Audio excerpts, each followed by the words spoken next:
நமஸ்காரம். நம்ம இன்னைக்கு இட்லி மொளாப்படி. இது இட்லி, தோசை, அடை எல்லாத்துக்குமே தொட்டுக்கிறதுக்கு நல்லா இருக்கும். இது பேசிக் மொளாப்படி. இது எப்படி பண்றது அப்படின்னு நம்ம பார்க்கலாம். இதுக்கு உண்டான இன்கிரீடியன்ஸ் என்னெல்லாம் அப்படின்னு சொல்லிடுறேன்.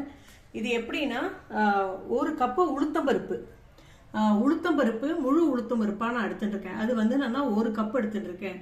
அது ஒரு கப் எடுத்துட்டா 1/4 கப்பு கடலைப்பருப்பு கொஞ்சமாக தான் எடுத்துக்கணும். அது எடுத்துட்டு இருக்கேன். அதுக்கப்புறம் ஒரு 25 ரெட் சில்லி எடுத்துட்டு இருக்கேன். அதுக்கப்புறம் பெருங்காயம், கட்டி பெருங்காயமாக இருந்தால் நல்லா இருக்கும், அதனால கட்டி பெருங்காயம் எடுத்துட்டு இருக்கேன். கொஞ்சமாக புளி எடுத்துட்டு இருக்கேன். அப்புறம் கொஞ்சமாக வெல்லம், ஏன்னா இந்த உப்புரப்புக்கு கொஞ்சம் வெல்லம் போட்டால் நல்லா இருக்கும், அதனால வெல்லம் எடுத்துட்டு இருக்கேன். அப்புறம் வெள்ளை எள்ளு ஒரு 2 ஸ்பூன் எடுத்துட்டு இருக்கேன். இது கருப்பு எள்ளு வேணாலும் எடுத்துக்கலாம், வெள்ளை எள்ளு வேணாலும் எடுத்துக்கலாம். உங்களுக்குலாம் எப்படி பிடிக்குமோ அதுக்கு தகுந்த மாதிரி நம்ம எடுத்துக்கலாம் இது. அப்புறம் உப்பு, இதுக்கு தேவையான அளவு உப்பு எடுத்துட்டு இருக்கேன். இது எப்படி பண்றது நம்ம பார்க்கலாம். நம்ம வெள்ளை எள்ளு அதை வெறும் வாணலியில வறுத்துக்கலாம். இது எண்ணெயெல்லாம் விடக்கூடாது, ட்ரை ரோஸ்ட் தான் பண்ணணும். நான் ஒரு 2 ஸ்பூன் அளவுக்கு எடுத்துட்டு இருக்கேன். உங்களுக்கு எள்ளு வாசனை பிடிக்கும் அப்படின்னா இதுவும் ஜாஸ்தி கூட்டுறது எல்லாம் அவளோட விருப்பப்படி, உங்களோட விருப்பப்படி நீங்க எடுத்துக்கலாம். இது நல்லா வெடிக்கட்டும். எள்ளு நல்லா வெடிக்க ஆரம்பிச்சுடுது. ஏன்னா நீங்க வெறும் வானலியே கொஞ்சம் சூடு பண்ணி போட்டாதான் எள்ளு வெடிக்கும், இல்லைன்னா வெடிக்காது. ரொம்ப நம்ம வறுத்தாலும் தீஞ்சு போயிடும். அதனால அது வெடிக்கும் போது டக்குன்னு எடுத்து நம்ம மாத்திட்டோம். ரொம்ப சூட்டுலயே இருக்கக்கூடாது, அது தீஞ்சு போயிடும். அது இப்ப நம்ம எள்ளை எடுத்து கொட்டிட்டு விடலாம். நல்லா பொரிஞ்செடுத்து எள்ளை எடுத்து கொட்டிட்டு விடலாம்.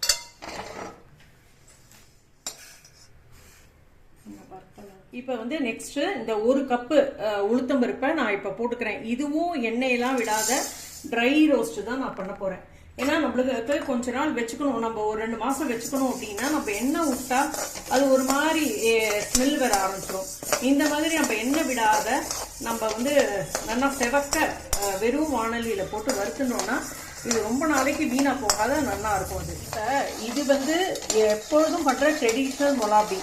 இப்ப எல்லாம் இதுல பாதாம் பருப்பு, முந்திரி பருப்பு எல்லாம் குழந்தைகளுக்குலாம் சேர்க்கணும் அப்படின்னு சொல்லிட்டு சேர்க்கிறா. அது அது தனியா நம்ம பண்ணி வச்சுக்கலாம். பூண்டு போட்ட மொளாப்படி அது தனியா நம்ம பண்ணலாம். இது ஊருக்கெல்லாம் எடுத்துன்னு போனா கூட இந்த மொளாப்படி இட்லிலையோ தோசைலையோ தடவி எடுத்துன்னு போனோம்னா நல்லா ஊறிண்டு ரொம்ப நல்லா இருக்கும், வீணாவும் போகாது. டிராவலுக்கு அதுவும் ரொம்ப நல்லா இருக்கும். நார்மலா நம்ம சட்னியெல்லாம் விட இந்த மொளாப்படி தொட்டுட்டு சாப்பிட்றதும் ரொம்ப நல்லா இருக்கும் இட்லி தோசைக்கு. இப்ப நம்ம ஆவக்காய் ஊறுகாய் போட்டோம் இல்லையா, அதுல நிறைய பேர் டவுட்ஸ் கேட்டிருந்தா. மாங்காய் எப்படி வாங்கணும், நீங்க எந்த வீடியோ பார்த்தாலும் ஃபுல்லா பார்த்தாதான் உங்களுக்கு அதுல எப்படி நம்ம சொல்லியிருக்கோம் என்ன அப்படிங்கிறதும் உங்களுக்கு புரியும். உங்களுக்கு நல்ல டீட்டெயிலா நல்லா தான் எக்ஸ்பிளைன் பண்ணியிருக்கோம். ஆனா நிறைய பேருக்கு சந்தேகமும் இருக்கு. என்னன்னா மாங்காய் ரொம்ப மஞ்சளா இருந்து வாங்கக்கூடாது. மஞ்சளா இருந்தா அது கொஞ்சம் பழுத்து பெடுத்து அப்படின்னு அர்த்தம். அதனால மாங்காய் பார்த்து தான் வாங்கணும், அலம்பக்கூடாது, கட் பண்ணிட்டு அலம்பக்கூடாது. மாங்காய் அது முன்னாடியே நம்ம அலம்பி நல்லா தொடச்சுட்டு கட் பண்ணிடணும். நீங்க ஒரு வாட்டர் பாட்டில்ல ஏதாவது தண்ணி எடுத்துட்டு போய் அங்க மாங்காய் வாங்கிட்டு நல்லா அலம்பிட்டு ஒரு துணியும் எடுத்துட்டு போயிட்டு நல்லா தொடச்சு அவள்கிட்ட கொடுத்து கட் பண்ணி வாங்கிட்டு வரலாம். இப்ப அது மாதிரி ஊறுகானா நிறைய உப்பு போடணும் அப்படின்னு இப்ப நான் எல்லாருக்கும் நல்லா போட தெரிஞ்சவா நன்னாவே போடுவா.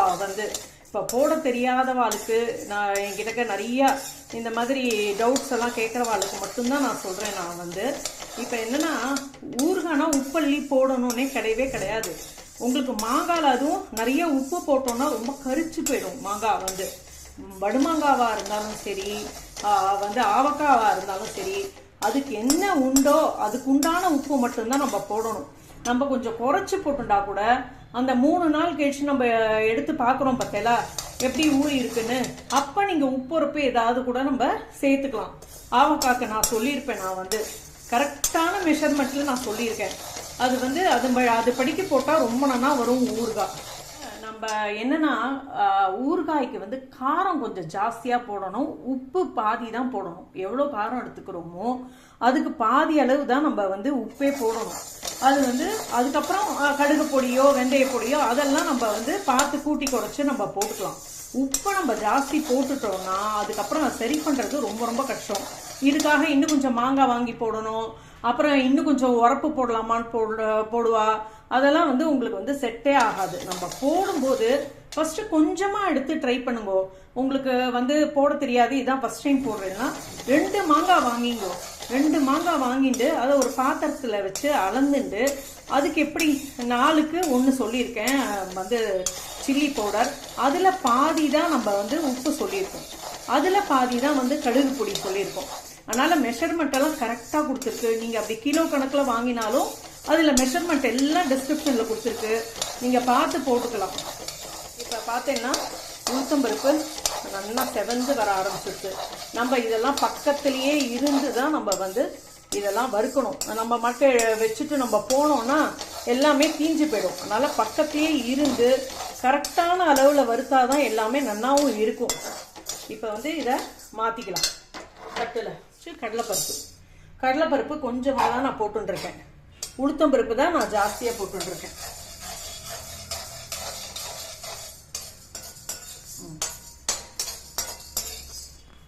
இப்போ நிறைய பேர் நம்ம சொல்கிற படிக்கு போட்டு கரெக்டாக அளவு இருந்தது, ரொம்ப நாளாக வந்திருக்கு ஆவக்காய் அப்படின்னு சொல்கிறா. அதில் வந்து நீங்கள் எண்ணெயே விடணும். அது ஓரளவுக்கு ஊறுகான்னு இருந்ததுன்னா மேலே கொஞ்சம் எண்ணெய், அதுக்குன்னு நிறைய விட வேண்டாம். வந்து அதை மூழ்கிற அளவுக்கு ஓரளவுக்கு 1 இன்ச்சு மேலே எண்ணெய் இருந்தால் தான் கணக்கில் வச்சுக்கிறதுக்கும் நல்லா இருக்கும். இப்போ பாருங்களேன், இப்போ வந்து கடலைப்பருப்பு இந்த சென்னாதால் இருக்கு இல்லையா, அது வந்து பாருங்க வறுபட்டுடுது. இந்த அளவுக்கு தான் நம்ம வறுக்கணும். அப்படியே ரொம்ப நேரம் வறுத்துட்டு அது அப்படியே கண்ணங்கருக்க போய் அப்படி இருந்தாலும் முளா அப்படி வந்து கலர் இருக்காது, ஒரு மாதிரி காந்தல் வாசனை வந்துடும். இதுதான் அளவு.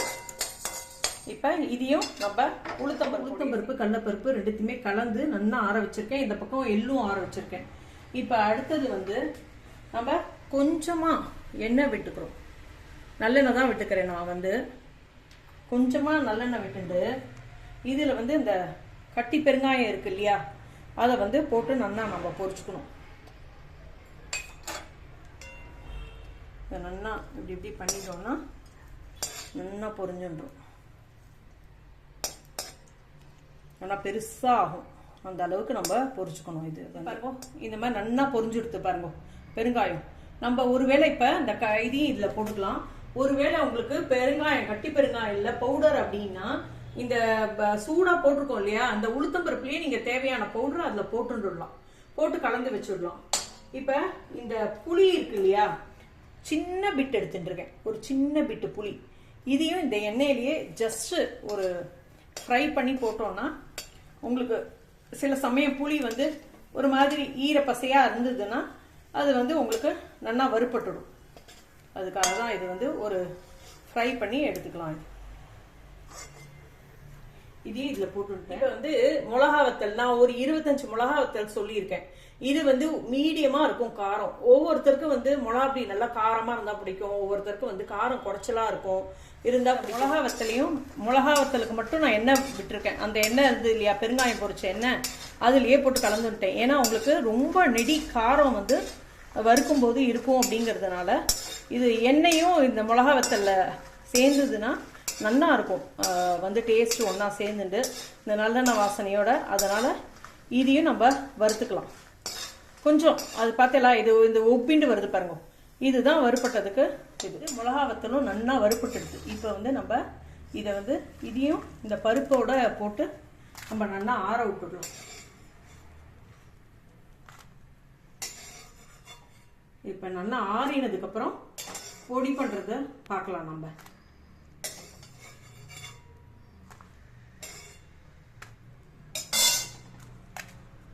இப்போ வந்து நான் இந்த கல் உப்பு தான் எடுத்துட்டு இருக்கேன். நான் வந்து இதுக்கு தேவையான உப்பு நான் எடுத்துட்டு இருக்கேன். இதுவும் நீங்கள் வந்து கம்மியாக ஃபஸ்ட்டு போட்டுங்க. வேணும்னா கூட நம்ம சால்ட்டு போட்டு கலந்துக்கலாம்.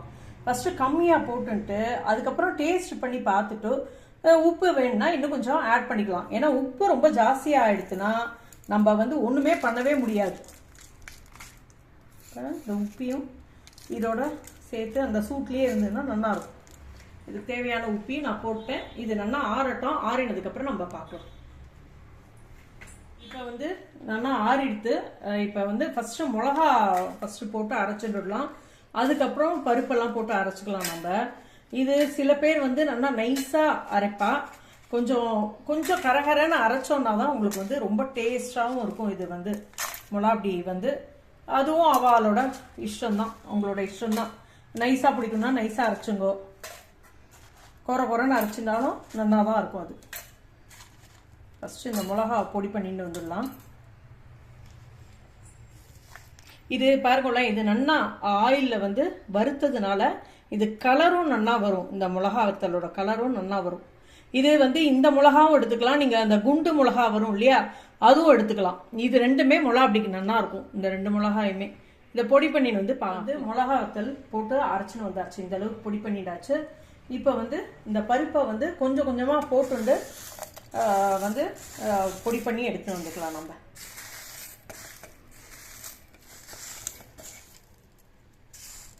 நம்ம இன்னும் கொஞ்சம் இருக்கிற பருப்பு இந்த எள்ளு எல்லாமே போட்டு அரைச்சிட்டுலாம்.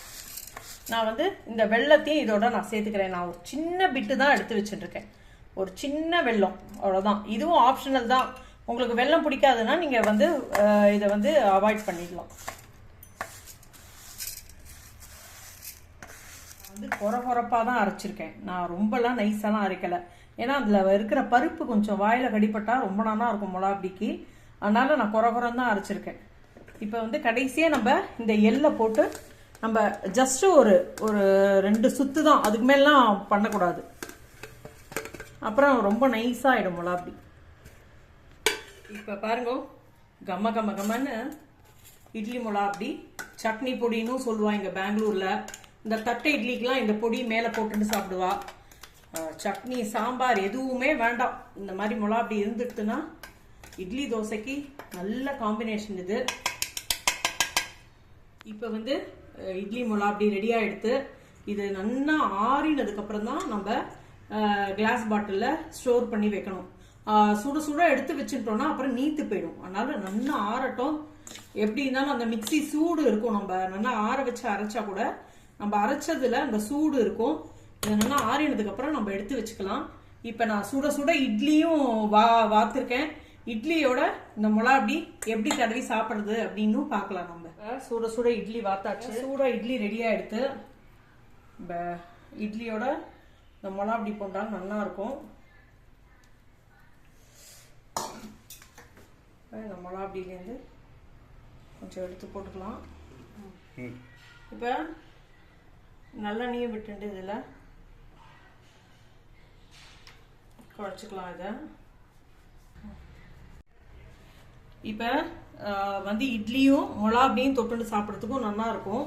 இப்போ நம்ம ட்ராவல்லாம் போகிறோம் அப்படின்னாலும் சரி, இப்போ மத்தியானம் வாத்து வச்சுட்டு நம்ம வந்து சாயந்தரமோ நைட்டோ தான் சாப்பிட போகிறோம் அப்படின்னாலும் இட்லி இருந்ததுன்னா நம்ம இந்த மாதிரி மிளகாப்பொடி தடவி வச்சாலும் நல்லா ஊறிண்டு ரொம்ப நல்லா இருக்கும் இட்லி. இதை நல்லா இப்படி கையாட்டி நல்லா கலந்துட்டு மிளகாப்பொடியில் இதில் பார்த்தீங்கன்னா கொஞ்சம் குறன்னு இருக்கும். அந்த அப்போ தான் உங்களுக்கு வந்து இட்லி மிளகாப்பொடி வந்து நல்லா அதில் வந்து சேர்ந்துக்கும்.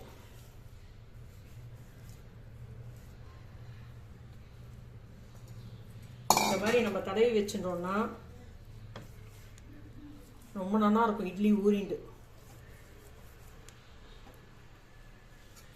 இப்போ இந்த ட்ராவல்லாம் பண்ணுறோன்னு வச்சுக்கோங்களேன், இந்த மாதிரி தடவி எடுத்துட்டா உங்களுக்கு வந்து இந்த மிளகாப்பொடியோட இட்லியும் சேர்ந்துட்டு ரொம்ப நல்லா இருக்கும். சாஃப்டாகவும் இருக்கும் இட்லி.